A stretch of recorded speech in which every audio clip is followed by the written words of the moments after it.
Hey there, Charles. Wow, what a joy it is to finally be able to look at your score. To put to put things in perspective, this is the 60th Patreon score, Patreon supporter score, and there were how many? I think 68 website entries. So this is the 128th score I've looked at. And yeah, it was one of those ones that I wanted to look at right away because we're friends and we've been in contact a long time in the community, and you've been over to Wellington a couple of times, and yeah, it's been great hanging out with you, and of course your presence in the group is hugely appreciated. I might have a few more things to say about that at the end, but I just wanted to let you know that, yeah, I just really had wanted to look at your score for a long time, and now I'm finally getting the chance. I feel like a kid on Christmas morning. Okay, so I am starting at the beginning here, as you probably noticed, as opposed to starting at E, and I feel it's just a better approach for this particular score because I'll have a lot of things to say, like going forwards from the first page. So, first impression, it just really feels like a missing movement from like the Tchaikovsky Serenade for Strings. Right? There's definitely a shared culture and perspective when you score it in that way. I'm not saying that it's necessarily less impressionistic, but of course, there aren't as many colors, but all the same, I mean, you could have still gone impressionistic with it in your string scoring, but instead, like, you chose to interpret the functions in a way that I think is more integrative, to use a fancy word, that integrates the the string section together in, directly transcribing Barvinsky's ideas. And I feel, that's probably the kind of thing that would be much more natural to play. I'm not saying it's better or worse or anything. Now, you're sort of taking a kind of a concerto grosso approach, with some solo lines standing out and then joining the tutti strings and so on. I mean, it is. When I first looked at it, I found it confusing, and I realized that part of this approach is based on a bit of a shortcut with the Sibelius sounds, right? If you're not constantly having to go back and forth between the solo sound and the tutti sound, the ensemble sound in the playback, you end up with this, like having a line that is actually solo. But the thing is, it gets a little confusing, and I'll show why in a second. But all right, just to open up the instruments dialogue here, so we can see how Charles has set everything up with some solo lines. Each group in the section in the string orchestra gets their own solo staff, and then there are parts A and B, right? Okay, so that pretty much cancels the need to kind of go back and forth and say this is, like this particular part of the line is solo and then back to tutti and then back to solo and so on. It is a bit of hassling around with this change instruments option here. I would say that, like, ultimately, Charles, like, when you reorganize this score, if you ever intend for a string orchestra to perform it, you may actually have to do that. You might have to redo things because, it's really better to get the information that a part is solo when it starts in the context of a concerto grosso type score. So like, where the parts are shifting back and forth from tutti to solo. I think that having a dedicated solo line, it just becomes confusing, right? Because here you can say, oh, this is going to Divisi. All right, that's great. But then when I flip to the next page here, the conductor will still think that this is solo, right? Because you haven't done anything to cancel it out. You could say, oh, tutti here, right? And that would be kind of like the normal course of events. You would actually just say solo consort here, and just have like a floating violin one name right in, or title right in here, and you don't even have to mention Divisi here. And then you flip to the next page, and then you would say tutti here, right?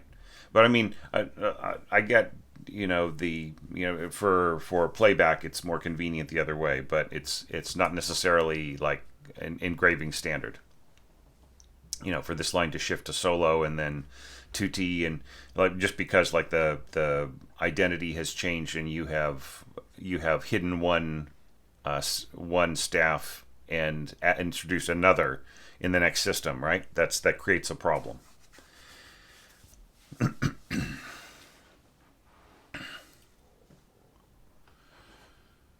All right. I'm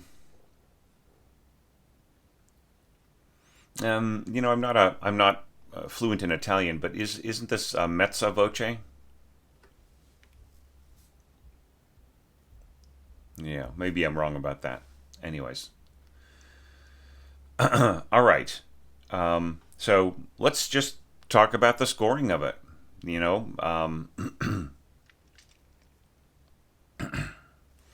Yeah, it's interesting how you have transcribed everything. From G to A major. I'm not so sure that necessarily changes a whole lot. I mean, both of them are friendly keys for your strings, but perhaps in terms of accessing certain natural harmonics, or you might have worked out that A works better. Okay, so just starting off, second violin, viola, and cello solo muted. It's a very charming and somewhat kind of slightly dense sound, almost claustrophobic. Some people have termed it, and it's really just a pity that that Sibelius and note performer Sibelius sounds and note performer sounds don't really, there isn't really a whole lot of variation in the in the solo sounds. The muted sounds do not really sound muted, and you can't really get sul ponticello and sul tasto, very realistically and so on, if at all. All right, and then this is just really lovely here. Ba da da da da.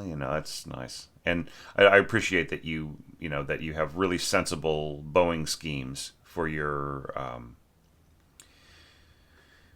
players.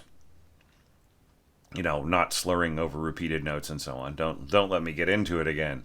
You've all heard it before. I think, yeah, I mean,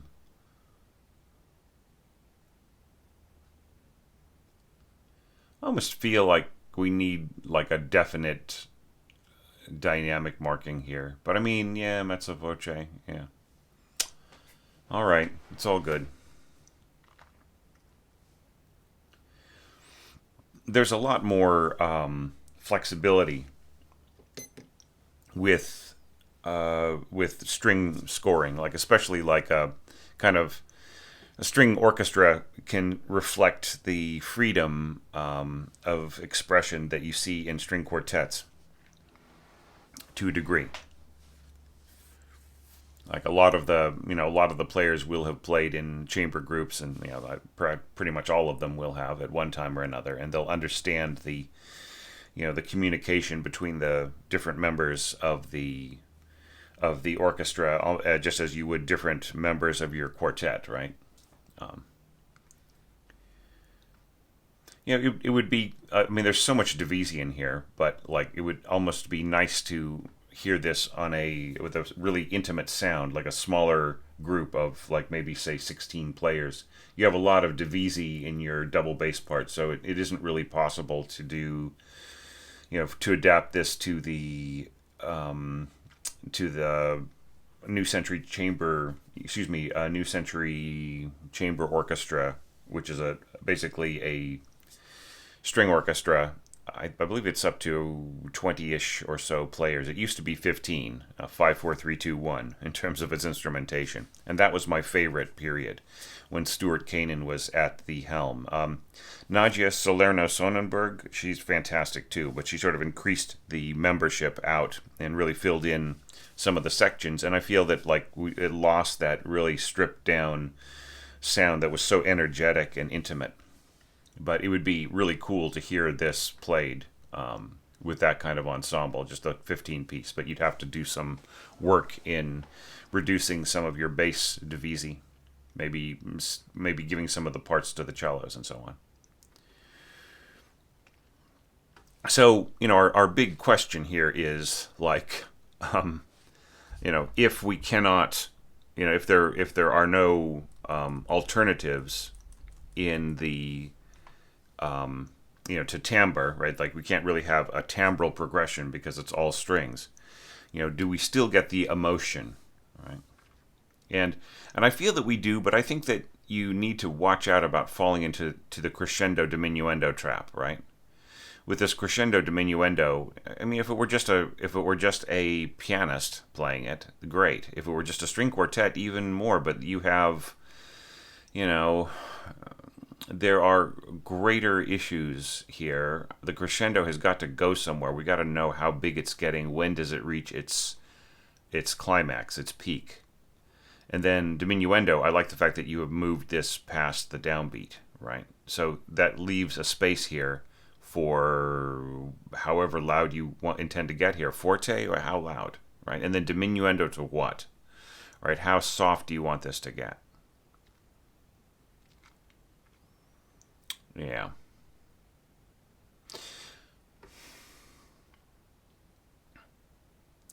One last little thing is thinking about the disposition of the instrument parts. The In the part, I would engrave this so that this was the first line of music, or the first system, the first line, and this was the second line, and then senza sordini, that would just naturally happen, like on the next. You could have this dual system here, this two staff system in the part, right? And it just, putting in the tutti and so on to cancel out the solo from before. Then I would really know that it was, that it was no more mutes and no more solo. All right, and then we got a little dynamic mixing here. Mezzo piano. Just don't know if that's really even necessary. You all end up mezzo forte here by the end of the page, and that's certainly going to balance. I think that piano ben cantando is perfectly fine. I think that will balance in a real situation, maybe not in Sibelius. And I think, like, especially with just stripping it down to strings, I think that nuances are at a premium here. So, if you want to add more individual dynamic fluctuations to the melodic line, I think that it would be perfectly fine. So da, da, da, da, da, da, da, da. Yeah, and then same thing here. Just keeping the flow. From just being kind of an exercise, and turning it back into da da da da da da da da da da da. You know what I mean? Just really having some, just breathing into the phrases a little bit, because it's going to happen anyways. There'll be a tendency, the cellist is going to want to have some kind of energy as they go up and down. It's something that I haven't really mentioned that much in other orchestrations, but I think it's just really important here that this has some life of its own, rather than just kind of keeping time and keeping like a harmonic flow behind the kind of slower, softer motion in the other parts.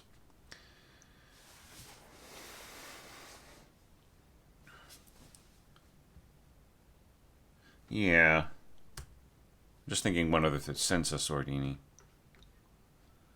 It's almost like something that you would put on, at the entrance of the next, that like mentioning it here, rather than, than previously. But it's all right. It's all right.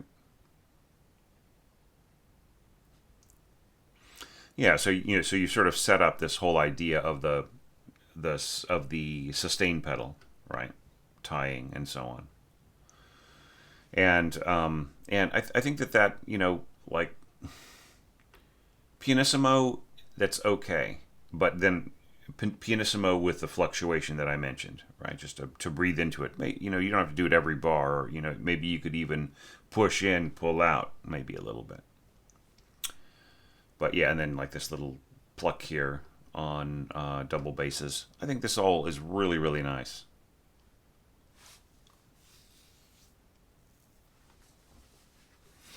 All right, so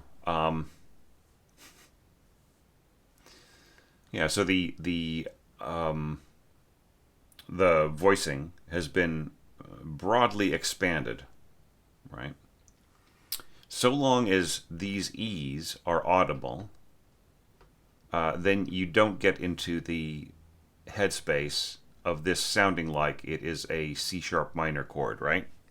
Because like with putting the C sharp at the bottom, right, it just really sounds like it is. You've got all the constituency or the constituents of a C sharp minor chord, right? You got the C sharp as your root. You have your G sharp here. You have your E mediant, minor mediant, and then you have the C sharp at the top, right? And then, and then the way that this is scored, it seems like it is like a F sharp minor chord, right? Like the median of A minor and so on, because you're treating the melody note as a root to the harmony. So that's why I think it's great that you have got this pedal tone here, this sort of middle pedal of the E that is reflected below, right? Question though, that is, if this is pianissimo, then shouldn't this be pianissimo, right?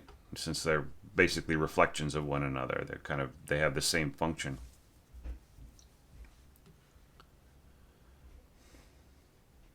Yeah, I think you can get rid of the mezzo piano here and just add some nuances, and then same thing, nuance this, right? At least until you get to the big push here towards the end of the screen. Yeah, poco poco crescendo. I mean, look, if you're gonna add this to one guy's part, then you could add this to the other person's part, right? So I would just say pick a strategy and use it. Like either poco poco crescendo. I mean, it's like poco poco crescendo works a little bit better here when you have gaps, right? So a little louder, a little louder, a little louder, mezzo forte. But I've even seen this where you have a situation where there are gaps and then there's like a reminder at the end. Hey, we're still going poco poco crescendo, and there's a little hairpin at the end. So yeah. All right.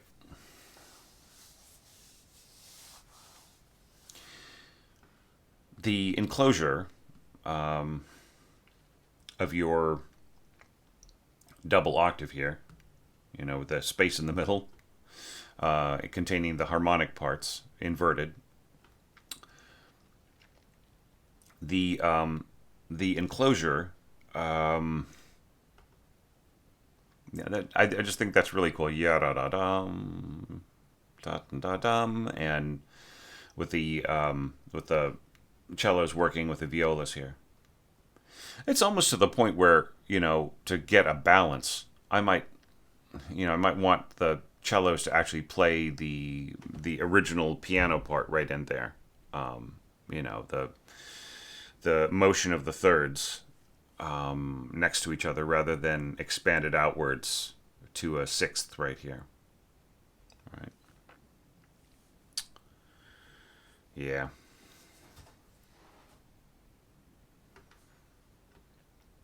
Anyway, but it's still pretty cool. Still pretty cool scoring. I like the fact that it's got a lot of space in it. Do you know what I mean? It's not so intensely stuck together. Sort of like what is what's one of the greatest pieces of string repertoire out there? The Holberg Suite by Grieg.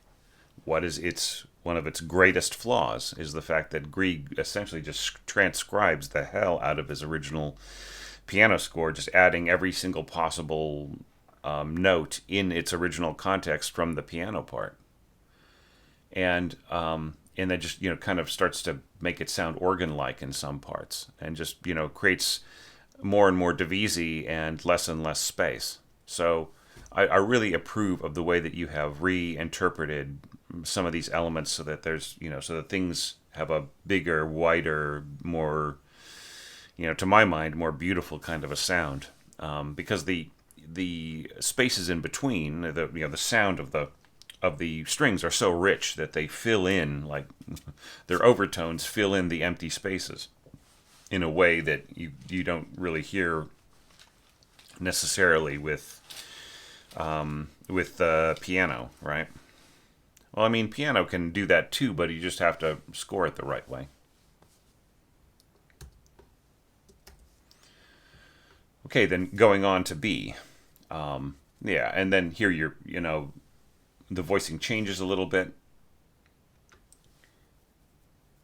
I would say that, if you're going to take this approach, right, dividing up your divisi into separate staves, you might as well just, excuse me, keep going past where I want to go.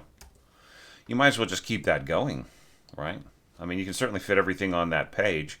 There's, you can have your first and second first violins and first and second violins easily, right? I mean, if you're going to go to all this trouble of dividing up their parts, I think that it's just continuing to be visually more simple for your players, just to keep them on two separate staves. And it's certainly nothing that would be all that out there for string orchestra players. Yeah. Yeah, see, they don't really need to see the interactivity here. They'll feel it. They'll be stand partners. They'll understand it. Yeah, so I mean, they'll see it on the two separate staves too, stacked on top of each other. I'd just say stick with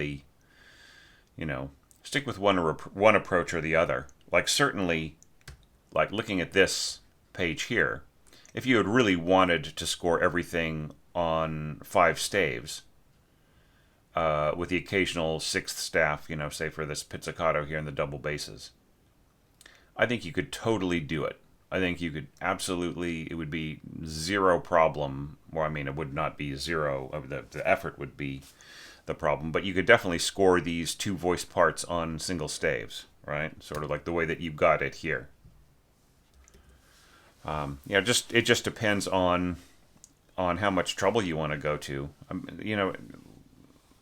When you look at some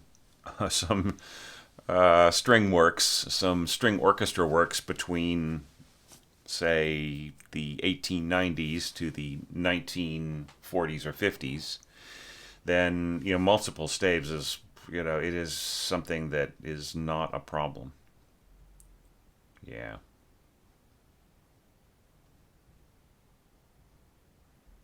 Right. See, I almost feel like you should go back to. I've got to stop doing that. Yeah, yeah. See, so this feels premature to me, right? What if that were deleted, and then here, you went to the tenor clef, or even treble clef.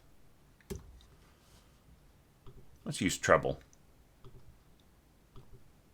What if you were to go to treble clef here, right? Or tenor clef. I mean, any decent concert double bass player can read tenor clef like it was nothing. All right. So I think this this just works better.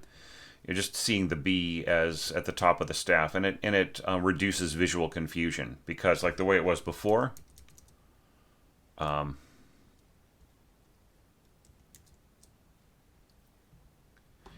You end up with a situation where the conductor might think, if you are somebody they've never worked with, they might be thinking, wait, was this actually supposed to be an E here? Or the players might think, like if they're used to doing readings of composers who have not quite got their act together yet on their engraving, they might think that you've made a mistake, right? I would say that there would be more of a risk of that here than having any difficulty reading a B at the top of the staff, which would be zero difficulty in the way I see it.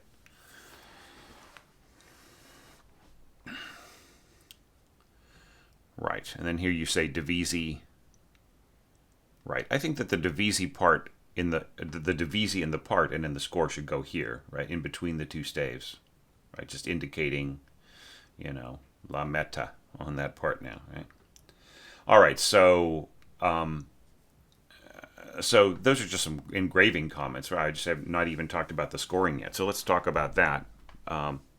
And judging how immense the chord is in the piano part, which is a 7-note chord, right?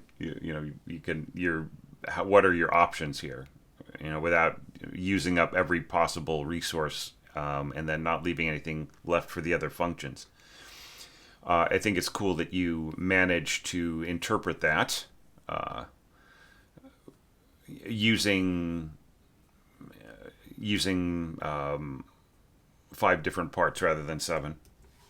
And it's just basically getting the essentials, right? It's going to be very rich scoring, right? And you see, and this is kind of cool, diminuendo and then piano here. Yeah, that all works for me. All right. And I really love the conversation between the violas and the cellos. Yeah, and like it's that is a lovely little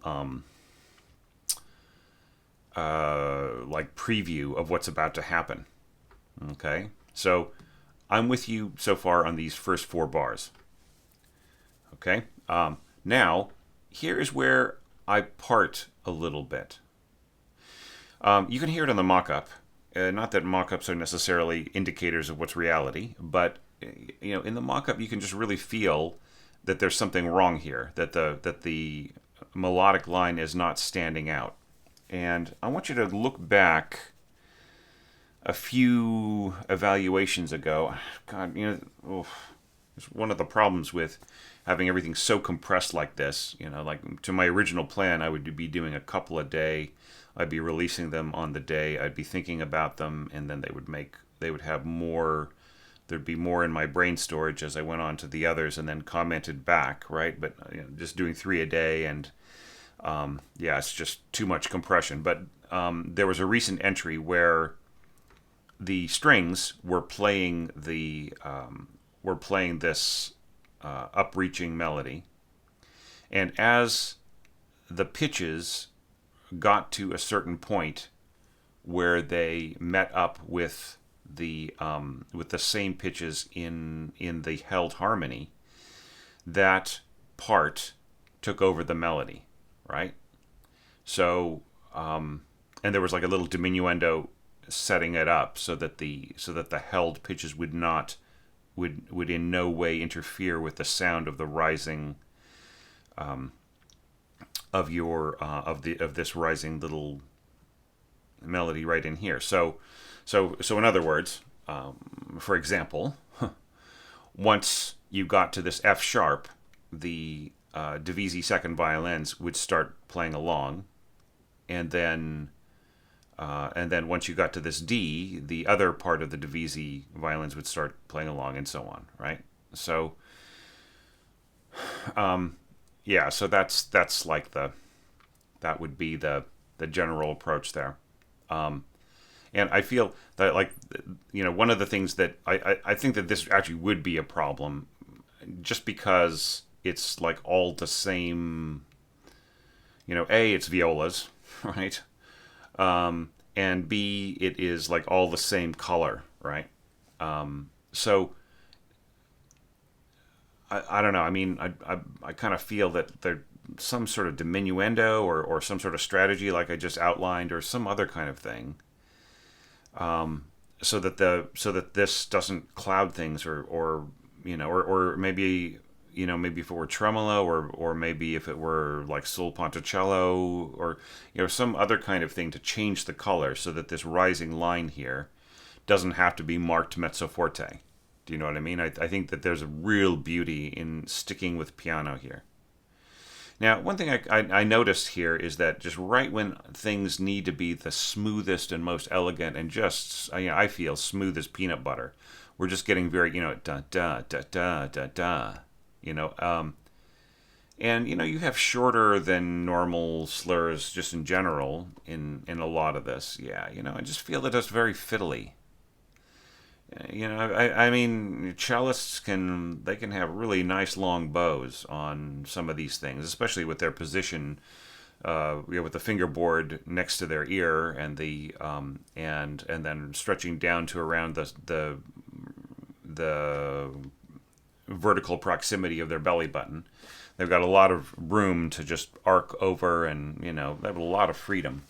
So I would really suggest making your slurs much longer, just so you get that beautiful smoothness, and it doesn't sort of chop and change so much in terms of the bow direction and so on. It's just very unsmooth the way that it's scored.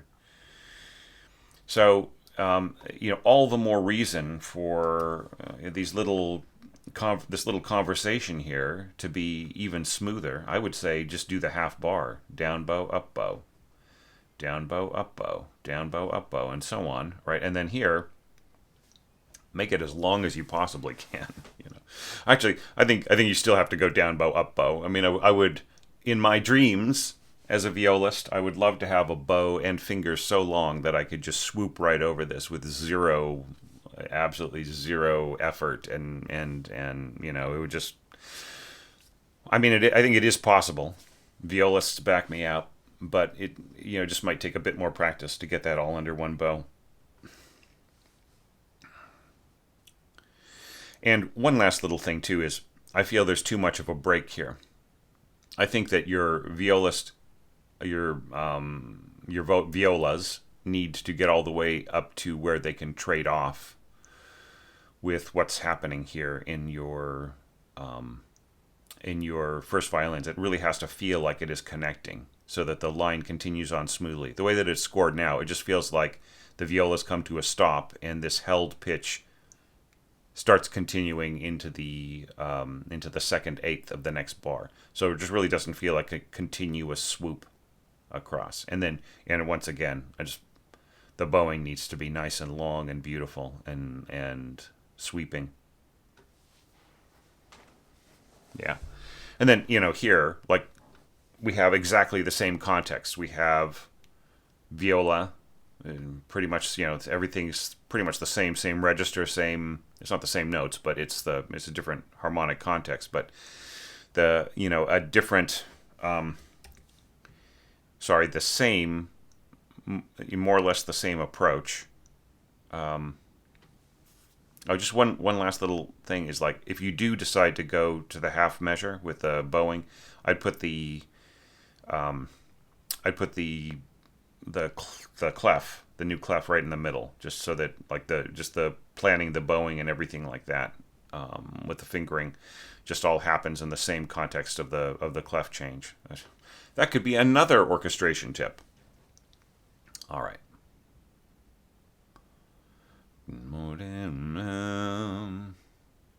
Yeah, see, like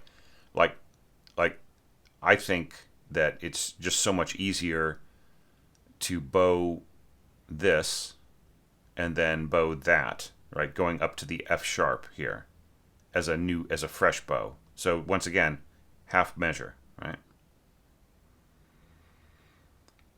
Yeah, so now here you get to B, which is an improvement. Da da da da da da da da da. Yeah. Yep. Longer bows. I like the idea of, like, holding on to certain pitches and so on, like this A here and this G here and so on. But you still have the problem of playing against your own players, right? So yeah, so go back. Just in the last half dozen or so evaluations, there was during this section of B, somebody had chosen to just, like, as the with the rising of the wandering motive, it picked up players in the string section as it went along, rather than allowing them to continue to hold the chord. And considering that the chord decays in the piano part down to nothing by sort of the middle of the next bar, I don't think that it is an invalid kind of transcription. Yeah, I'm just having so much fun with this. I just knew that this was going to be really, really fun. And then here we get that,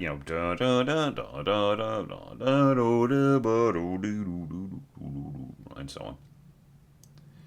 Yeah, isn't it interesting, though, just to point out, like how the original, in the original key of G, was actually a pretty easy thing to play as double stops, because you have, like, the open D, and then the player could just finger the A on the G string, and then F natural C, and then F natural C E, and then the next beam group was the open D plus A flat, also easy to finger. Then going back, just back up to the F natural and the C, and then just leaving the fingers up in that area, because the very last beam group is a G fifth, open G fifth, and then a B and an F, going up above the staff. So, like, it's like it's just built into the cello, right? The left hand part right in here. But changing the key, you lose all of that. But like that's kind of not your intention, anyways, right? You end up with B at the bass, and then B flat and A, and so on. Yeah, I mean it works fine. I like this, the dovetailing into it and so on. I mean, that is actually probably better than just going single note, single note, single note, single note. It just works better to just kind of give a little bit of support to the beginning of the phrase, especially in the lower notes of the viola here, right? Where it'll be a nice boost. Now, this I am not so sold on. You have this beautiful, gorgeous color, yeah, and then you have all your tutti violins, or half your tutti violins going da da da da, and then you have solo violin da da da da dee doo doo doo. I just feel you could start solo right here, right there. I think is the place to start, and maybe instead of crescendo, see, like here you have like a crescendo, and then suddenly you have a pianissimo diminuendo. Why not get rid of the crescendo? Right? And then and actually have a slight diminuendo towards the end, going to the pianissimo.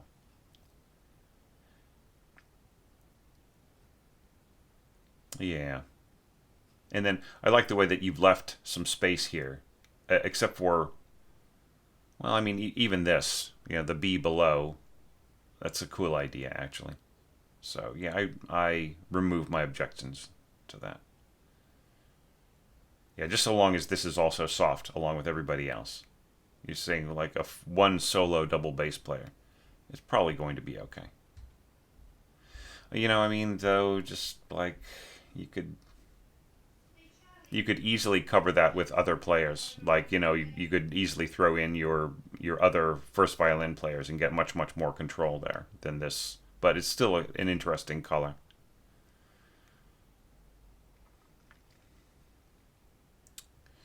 This is almost a situation where I would be tempted in the full score to put in, or even in the part to put in like a parentheses, arco right in here, just so that like there isn't a confusion. Just like the players can see, oh yeah, the top divisi part is arco and the bottom is pizzicato.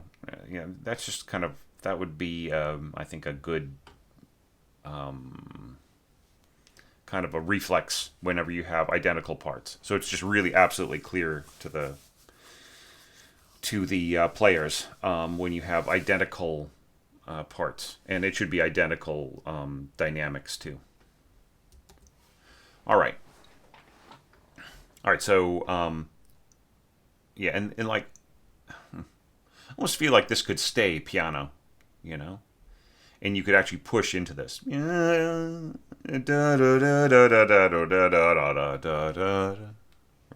That gives the player just more leadership than the way that it's scored now, where it's just kind of like a blank slate. All right. So, now, going back to the C part, right, which I have made a little note on the score on my evaluation criteria: calm surface over restless undercurrent. All right, so did you consult with the bassist about the efficacy of doing this all in harmonics? I'm kind of like, and I was thinking like this could be like a real strong argument for changing the tuning to or changing the key signature to A major. Yeah, so if you did consult with a player and this worked, then great. But I would definitely, before I sent this to the printer or handed it over to an orchestra or whatever, I would definitely have a double bass player try this out. So any double bass players out there who want to help Charles out, you have my permission to post a link to your video in the comments. Like sometimes like things with links get flagged and so on and so forth. If I see a flag on it, I'll take it away. All right, but like yeah, Let's see if that is possible. And remember, like poco più a tempo, and then a tempo here. So like, it could possibly even, the conductor may decide to go a little faster too, because they're thinking of the big, huge, massive tutti section to come, right? The apex of the piece. So I do not know, even if this were to be perfectly performed with half of your bassists playing in their tenor register, would it be enough to give you that restless undercurrent? I am not so sure. I'm not so sure. Like, and then the problem is, like you're thinking, oh well, Thomas wants restlessness. What do I put in? The answer is you don't really have a whole lot of choices, because especially scoring this at pianissimo, right?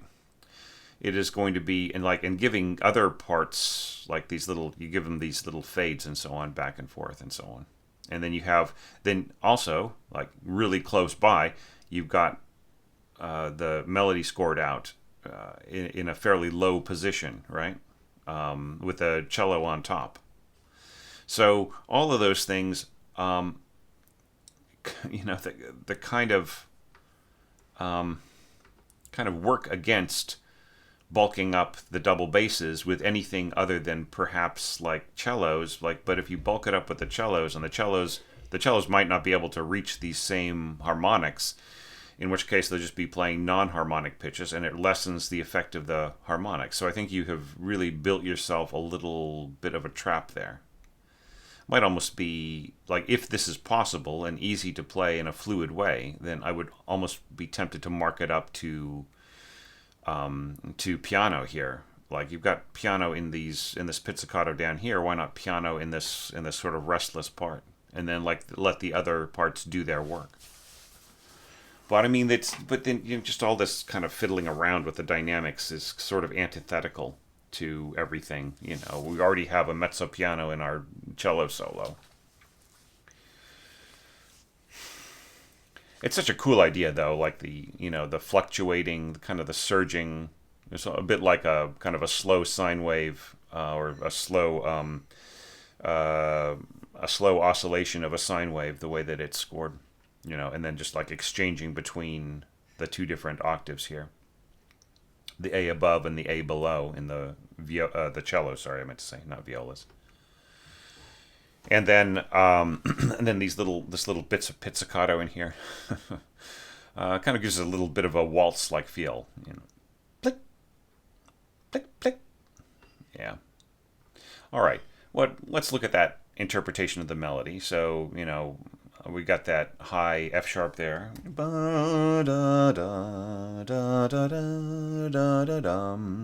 in octaves with our first violins, divisi, right? And then you have a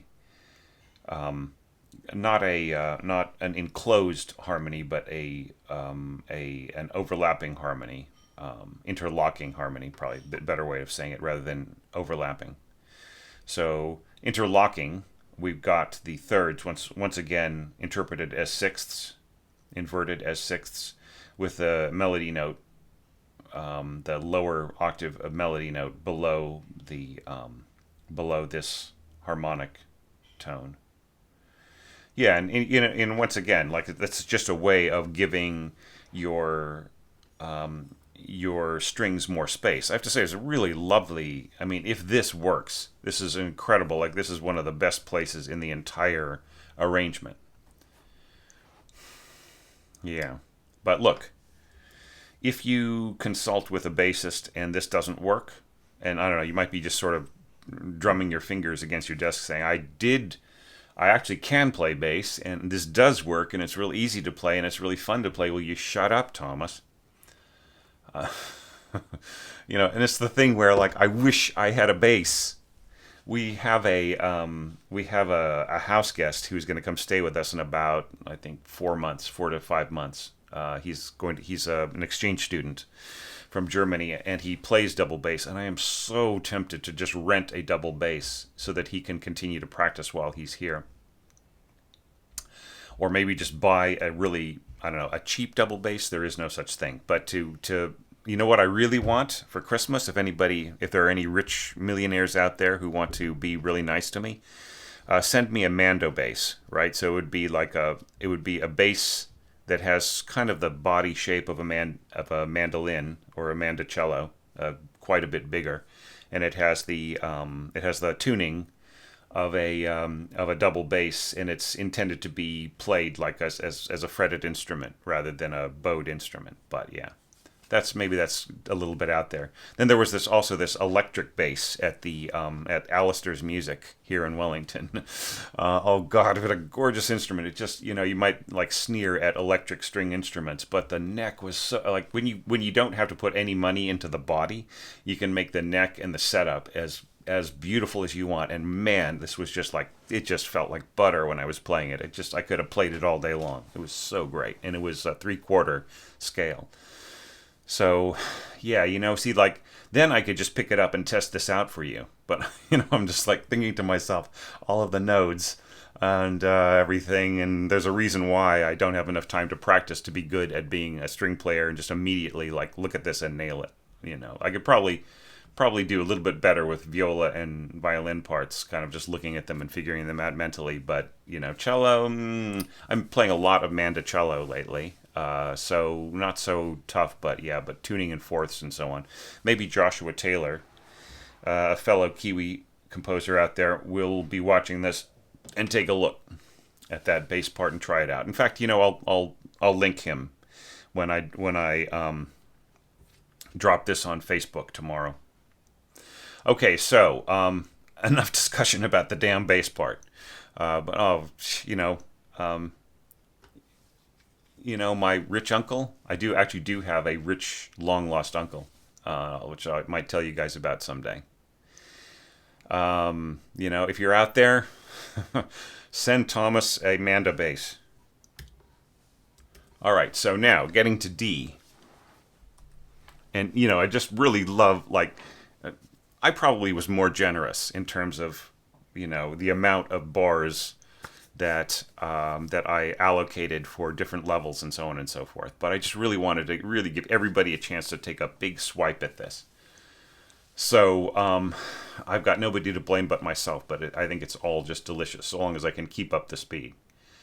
So now we're getting into the cascading octaves, and I have to say that this is one of the best interpretations of the cascading octaves of any of these entries. Okay, Charles, I think you did just a bang up job of interpreting that, putting them in solo instruments, and then keeping the core a little softer behind them. That's such a brilliant idea. It's exactly what the music needs right here. And I also appreciate that you kept the octaves high, right? You didn't succumb to dropping them down. You added some weight lower down, but you didn't succumb to dropping everything down lower because of the place in the score where Barvinsky drops the octaves down, the cascading octaves down, just so that he can reach them. He can reach across better over his right hand as his left hand is like jumping back and forth between the middle voice and the cascading octaves and everything else. I mean, man, just like the piece is such a bear. It just really is, just really an intense piece of music to play. Alrighty, so. Okay, so apart from the cascading octaves, which kind of don't change a whole lot, you add a little bit of weight here with your tutti divisi violins. It's almost to the point with the way that you divided things up, where I think you could go to 12 staves here from your violins through to your cellos, and I think you could have added an extra divisi staff here for your cellos, and I think you could have also had a place where, like, rather than unison violas here, it could be lametta with other violas coming in to bulk up the cascading parts. Same thing here with the second violins. I know that could be very tortuous and very hard, very expansive, but I still think it would work great because it gets to a point here where the bulk, the of what everybody else is doing, your marked down parts, is still getting kind of more complex and more aggressive and more capable of erasing the Yeah, see here you say tutti divisi. Okay, so that's a way to deal with it. All right, and then but then like same thing with the violas, right? They should go to tutti here as well. Yeah, all right. But then you've already got your cellos tied up here. So unless you were going to divisi in 3, right? Yeah. Not necessary to get too intense. About my only comment here is like, are we overusing the trick of just kind of hanging on some harmonic tones and so on? That just would be my only observation. But it does add a beautiful color in here. It's beautiful and misty to throw that in. So don't take it out, but just think about how often you're using the same trick. Then we're continuing on with these these little anticipatory notes, right? Which I feel that they're anticipatory rather than separate with the way you've scored them. All right, now, finally, the melody. And it's cool the way that they start. The melody starts in your violas, E sharp. Da da dum, da da dum, da dum. See, now we're adding another octave here with our second violins and divisi first and so on. And then dun dun dun, really adding on here. And I thought that was a beautiful natural progression of or expansion of the melody. All right, Colgli altri. So yeah, so we're starting to coalesce more right here. All right. You know what, Charles? I think you could have done this. Yeah, I think you could have like condensed this all down to like these 4 bars here. I'm not going to do it now, but like you could have joined them all together onto. Yeah, but like see then like yeah, and having continuing on with the divisi staves and so on. All right. Okay, well, it just makes it kind of stretched out. It probably makes a whole lot more sense on a on a just standard portrait mode. So I'm not going to critique it too much. Looks like there were some erasures here of some slurs, right? Something slurred got erased, and then it left the slur.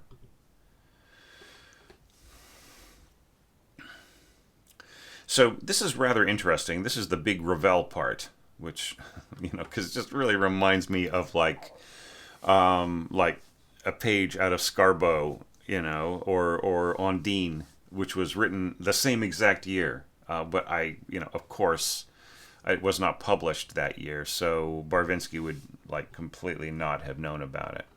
But I mean, like, having said like that, it sounds like Ravel.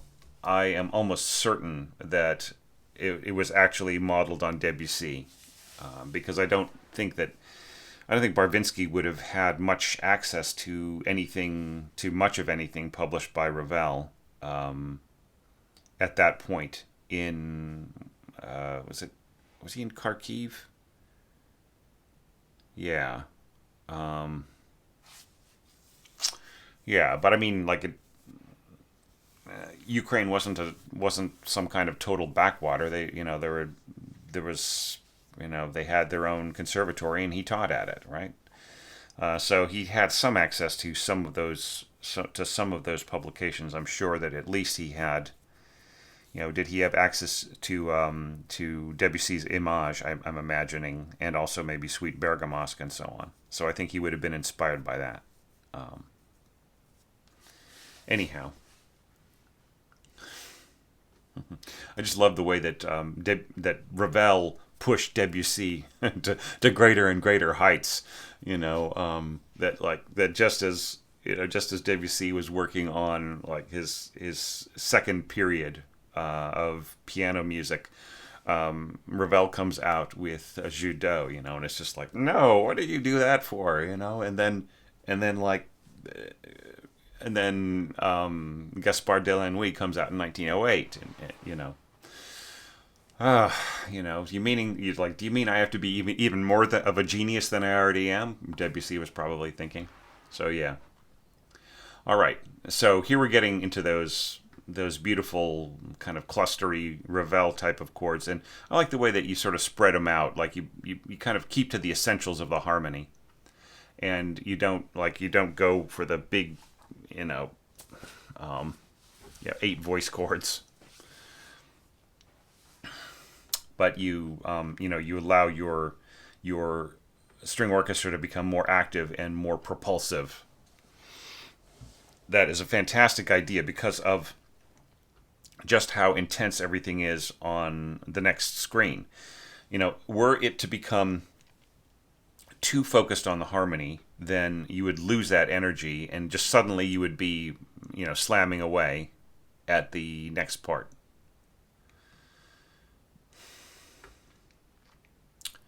So this works better in my view. Yeah. Pizzicato octaves with your first violins. I think that works really nicely. So where are we going from da da with our bowing to da da da? Yes, yeah, I think it's because of this octave here.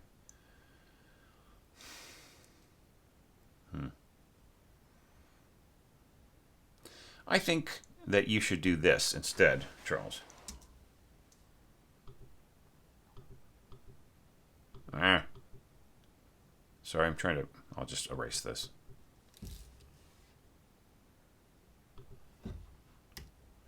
All right, I think that this is just a better configuration. So da da, then yeah, and then just hit this separately. Yeah, rather than slurring this and then slurring that and then slurring this. I think that it just like it keeps the focus on the strong beats of the bar, and then the player gets to hit this divisi between the different players, or that could just be played, I guess, as a double stop, but it's sort of kind of annoying. I'm thinking like if I were gonna, I would prefer to split that even further, divisi.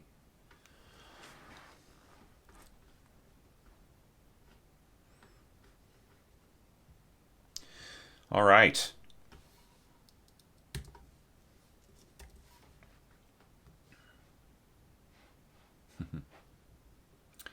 Yeah, and just kind of more of the same, all working fine. Bum, bum, bum.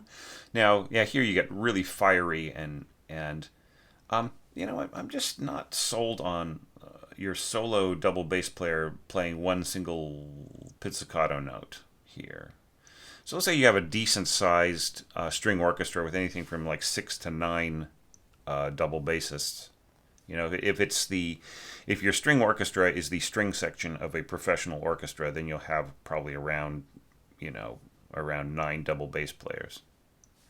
So yeah, this could go divisi in 3, right? So you have 3 players playing on each of these parts, right? I think that works a whole lot better. You get extra brownie points for not scoring dotted whole notes here from me.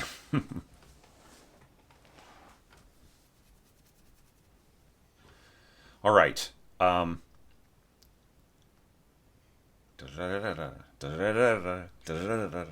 Yeah. So yeah, this is a really, really great condensation of that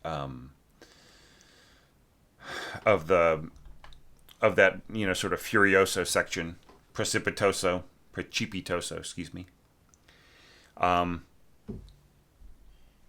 Yeah, and I think it works pretty well. You're losing some harmonic pitches that are in the left hand of the Barvinsky score, but yeah, but I think it works fine. You don't really need to have everything, right? But this is just so great. These this just really just hammering away at it. I think works great. Yeah, so F natural and C flat. Yeah, okay, that's all doable.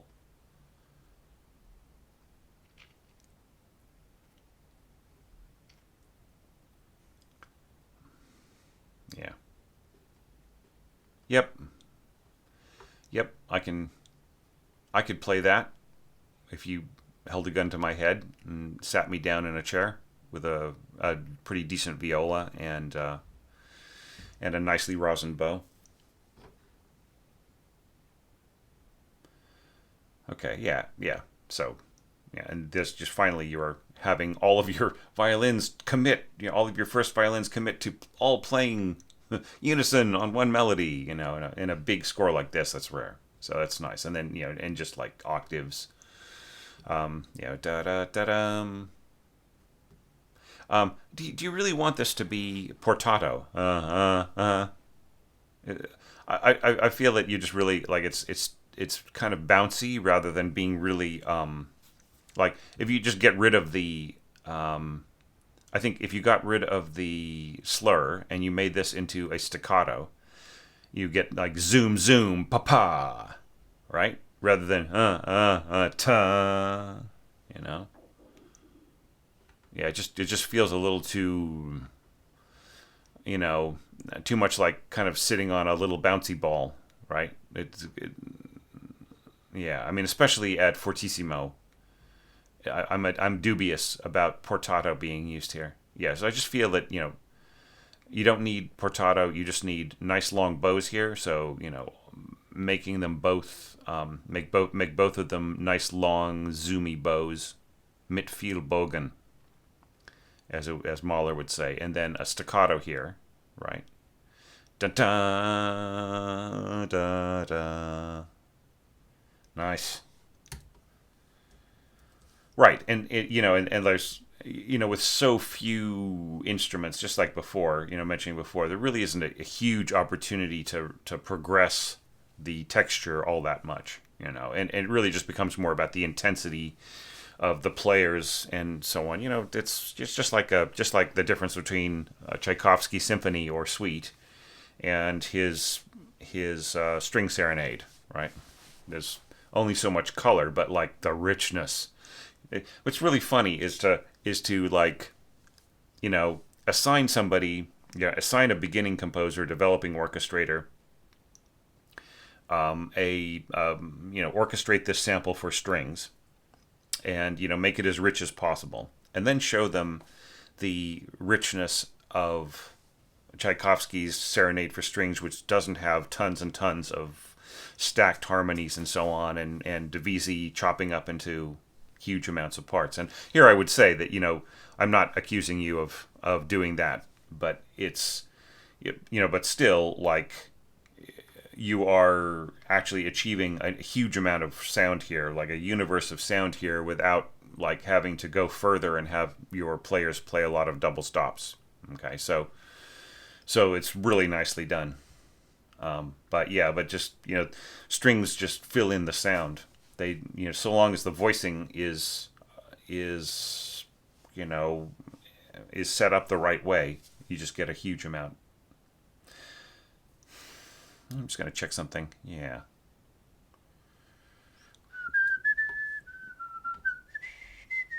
Yeah, so this is all cool to leave in alto clef. Yeah, really, really nice. Sorry, tenor clef. I meant to say.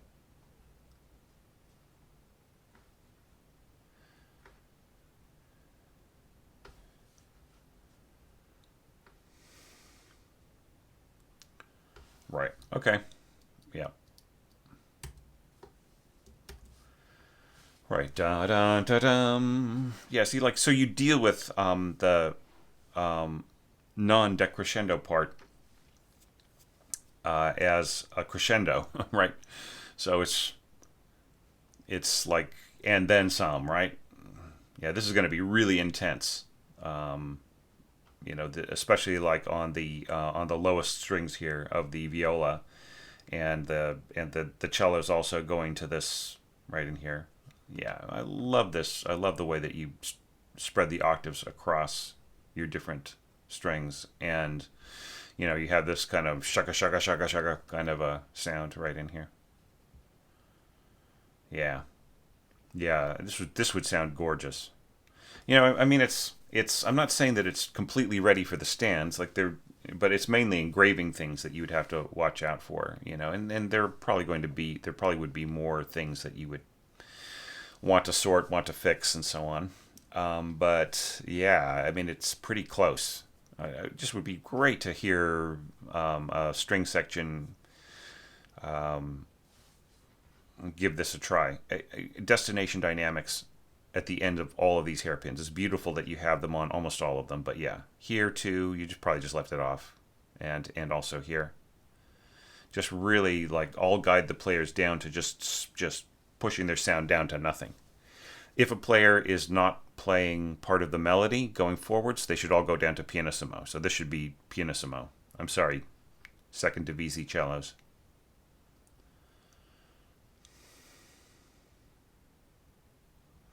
All right, and then pluck, pluck, pluck, pluck. Right. Now, do you want like these tenuto marks are sort of an artifact from the piano score, meaning something quite different from it's of course the effect of kind of having a blocky articulation in the piano part, but like the cellos will have the like long full bows. So is that what you want there? Right, seeing as how you've just done pizzicato here, and you're continuing on with say two soli, it's still pizzicato, right? So you have so just question the articulation markings here. Like if you really do want to have long full bows on this, zoom, zoom, zoom, zoom, and then here you go slower, yeah.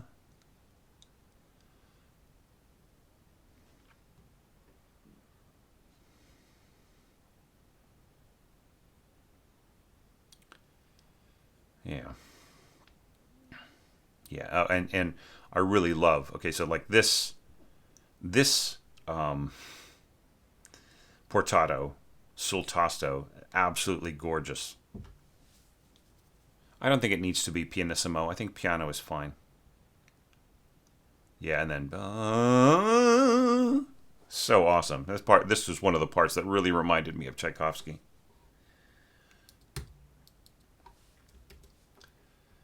Yeah, and yeah, just gorgeous. So two violas solely.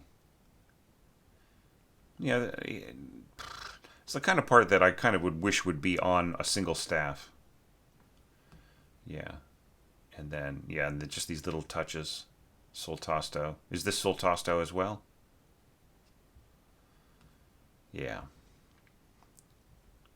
Yeah, and I mean, it's a shame that you can't get the range of nuance and expression and color and everything else that is in that would be available with an orchestra to interpret this part. But it still is very very cool the way that you got it here. Yeah, and of course, and this is a place where I absolutely approve of a difference in the dynamics, mezzo forte as opposed to piano or pianissimo. And one of the reasons why is because of this similar articulation style, right? Both the solo parts are playing portato against this. So like if you had everybody at piano espressivo, then the solo melody would start to get swallowed into the other portato kind of expression. I think piano is fine for all these other parts, okay, rather than pianissimo. I think it's just a little too soft. I think if you're going to go up to mezzo forte, I mean, you can hear in the mock-up that your mock-up thinks that mezzo forte, as compared to pianissimo, is too far away, because you can barely hear the effect of the portato.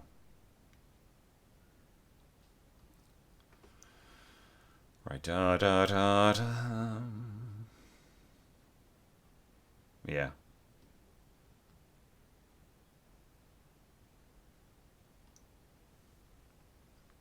Yeah. Da da da. Yeah.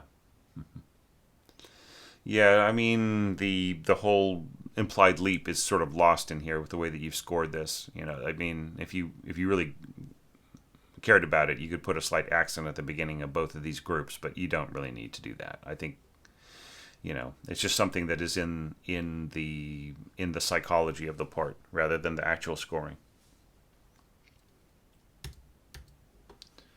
All right. Then yeah, but bum, and yeah, and, this is all fine. I love the high viola right in here. That's great.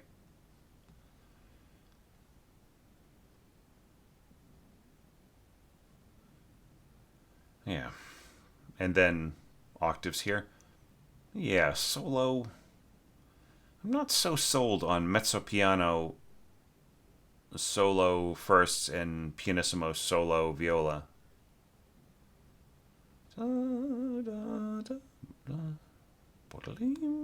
Yeah, nice. Muted. But yeah, you give the viola more or less the last word, trading off to solo cello here.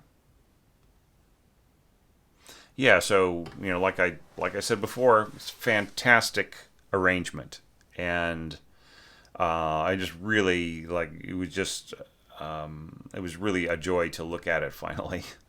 When I finally had the time to really focus everything on it, I think it's just it is an excellent piece of scoring.